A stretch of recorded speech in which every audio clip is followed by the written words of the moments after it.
Alright, so what is up mga ka-tech shop? So, alright, so hatag lang tag opinion about aning ni viral nga video ni Idol Bite King. Idol ni sa kumisis mga ka-tech shop, gwapo watan na ng buing, no? Usa ni siya sa mga sikat nga vlogger diri sa Cebu. Maayo sa ganing basket. So, kay ni viral man ang iyang video, ato sakyan mga tikshop kay para suldoan sa tag-appeal sa tong YouTube channel bago pa rin ang kadawat og sildo. Let's go! Anyway mga tikshop, no? Ang iyang ni viral nga kanang video is katong ingon siya nga walay deadline nga walay deadline ang pagka-successful. So which is ako mo-agree juga na mga tikshop walay deadline, no? Kay anytime pwede mo ka mo-eskwela, no? Anytime pwede ka mo-eskwela nya. Maski pag mahagbong kasi mong eskwelahan, pwede ka mo balik og eskwela. So depende na sa tao kung ganahan pa siya mo balik og eskwela. Kaya uban na mapulaan naman na. Pero sa tinud-anay lang wa gyud deadline. So ang ako lang sa nga opinion sa daning about successful, lahi-lahi og ang definition ang tao about sa successful.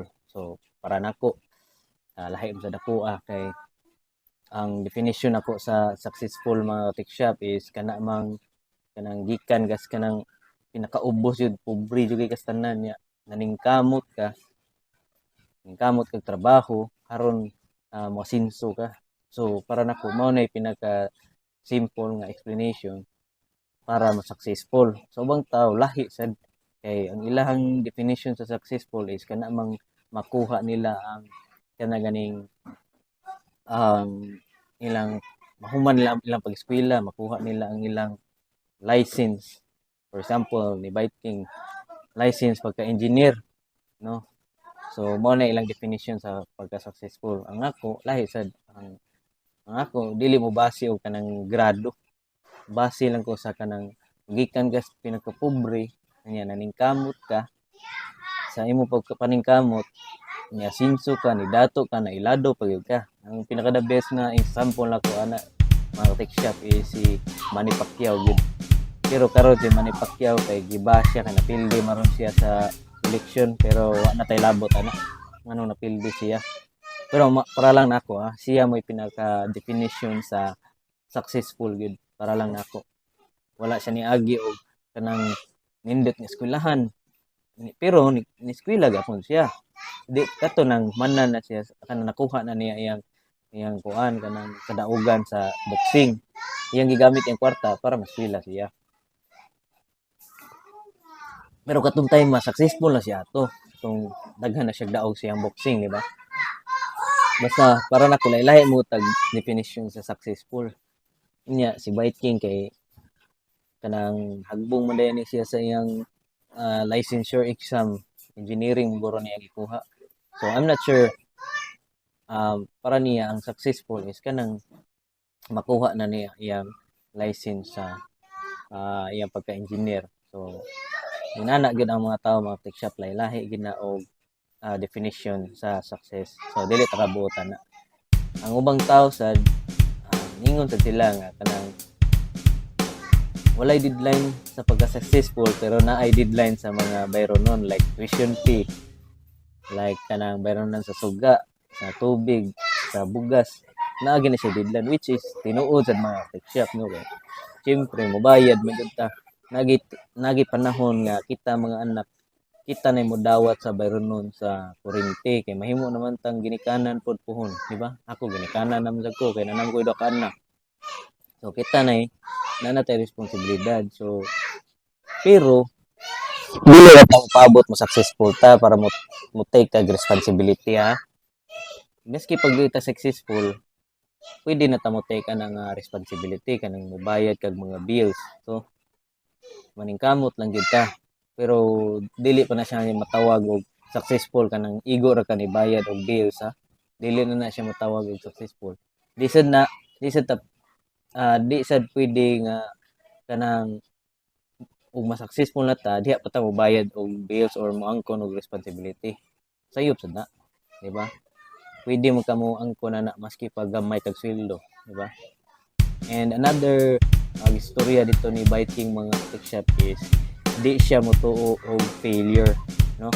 Daghan kaayo unod nga magamit nimo para magamit sa sunod nga laban. Ano yung gingo dito siyang video mga ka-tech shop, which is tinuod gina mga ka-tech shop kay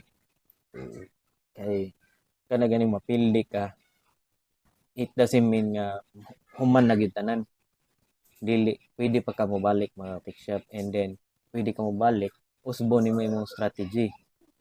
For example, kana sa basket mga tech shop, si LeBron James, before niya nakuha ang iyang first championship niya mga tech shop, niagi pa siya upat ka pildi, no? Upat ka championship.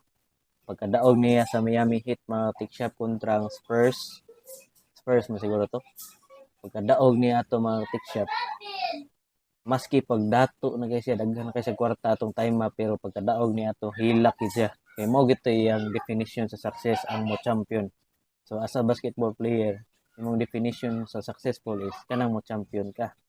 So pagkadaog niya ato hilak gid siya mga ka-tech shop kay nakuha na gitaw niya ang iyang pagka-championship, pagka-champion, no, for the first time after upat ka pildi sa finals. Kaupat biya siya ni sudog finals. Straight gid mga ka-tech shop. Yung usap pa sa gisulti ni Biting ato mga ka-tech shop is same lang ang madaog o mapildi. Mas daghan ang benefit sa pildi.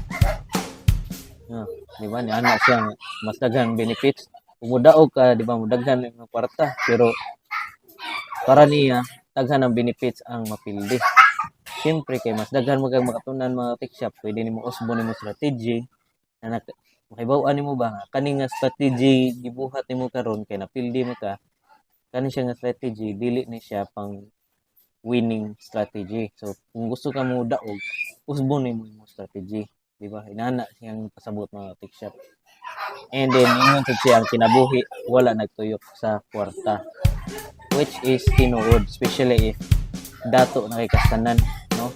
Wala gid na siya nagtuyok sa kwarta kay ug sobra na kay kwarta gimo pamalito na mga luxury car, which is di kayo dato kinahanglan sa kung ordinaryo ra nga tao. Ang kinahanglan na to magkaon na ta, magtag tubig, ginawa ta. More may simple lang ito kinahanglan pero kanang uban sobra na lang siya, di ba? So mao to mga ka-tech shop. Kung unsa inyong definition sa successful, i-comment down below kay para atong maiskutan. Let's go!